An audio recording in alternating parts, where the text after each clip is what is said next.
Chapter 5 of the Voyages of Dr. Dolittle by Hugh Lofting. Polynesia has a plan.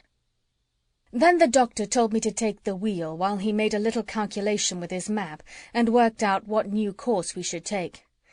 "I shall have to run for the Capablancas after all," he told me when the seaman's back was turned. "Dreadful nuisance. But I'd sooner swim back to Puddleby than have to listen to that fellow's talk all the way to Brazil." Indeed, he was a terrible person, this Ben Butcher. You'd think that anyone, after being told he wasn't wanted, would have had the decency to keep quiet. But not Ben Butcher. He kept going round the deck pointing out all the things we had wrong. According to him, there wasn't a thing right on the whole ship. The anchor was hitched up wrong, the hatches weren't fastened down properly, the sails were put on back to front, all our knots were the wrong kind of knots. At last the doctor told him to stop talking and go downstairs. He refused, said he wasn't going to be sunk by landlubbers while he was still able to stay on deck. This made us feel a little uneasy. He was such an enormous man, there was no knowing what he might do if he got really obstreperous. Bumpo and I were talking about this downstairs in the dining saloon when Polynesia, Jip and Chee-Chee came and joined us. And as usual, Polynesia had a plan. "Listen," she said, "I am certain this Ben Butcher is a smuggler and a bad man.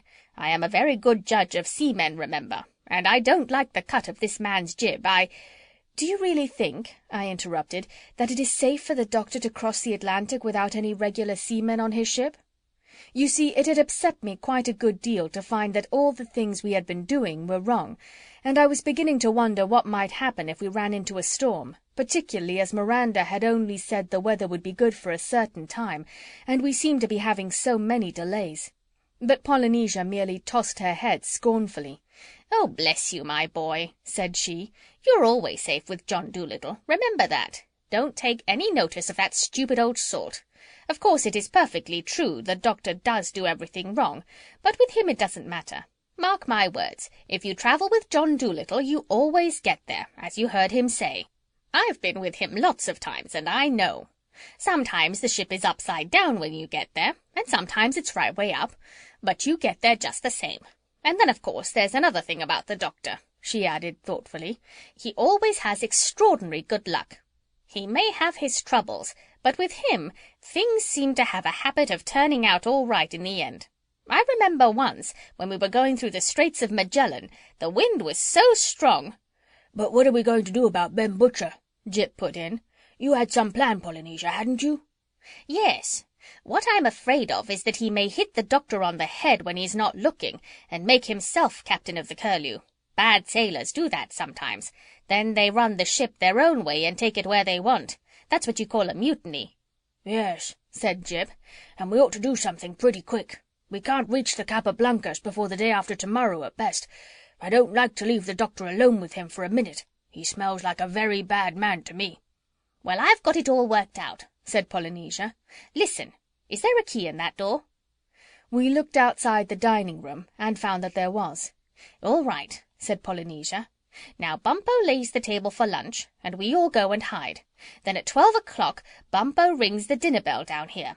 As soon as Ben hears it, he'll come down expecting more salt beef. Bumpo must hide behind the door outside. The moment that Ben is seated at the dining table, Bumpo slams the door and locks it. Then we've got him. See?" "How stratagenious!" Bumpo chuckled. "As Cicero said, parrots cum parishioners facsimile congregation. I'll lay the table at once." "Yes, and take that Worcestershire sauce off the dresser with you when you go out," said Polynesia. "Don't leave any loose eatables around. That fellow has had enough to last any man for 3 days. Besides, he won't be so inclined to start a fight when we put him ashore at the Capablancas if we thin him down a bit before we let him out." So we all went and hid ourselves in the passage where we could watch what happened. And presently Bumpo came to the foot of the stairs and rang the dinner bell like mad. Then he hopped behind the dining-room door, and we all kept still and listened. Almost immediately, thump, thump, thump, down the stairs tramped Ben Butcher, the able seaman. He walked into the dining saloon, sat himself down at the head of the table in the doctor's place, tucked a napkin under his fat chin, and heaved a sigh of expectation. Then, bang! Bumpo slammed the door and locked it. "That settles him for a while," said Polynesia, coming out from her hiding-place. "Now let him teach navigation to the sideboard. Gosh, the cheek of the man! I've forgotten more about the sea than that lumbering lout will ever know. Let's go upstairs and tell the Doctor. Bumpo, you will have to serve the meals in the cabin for the next couple of days." And bursting into a rollicking Norwegian sea-song, she climbed up to my shoulder, and we went on deck. End of Chapter 5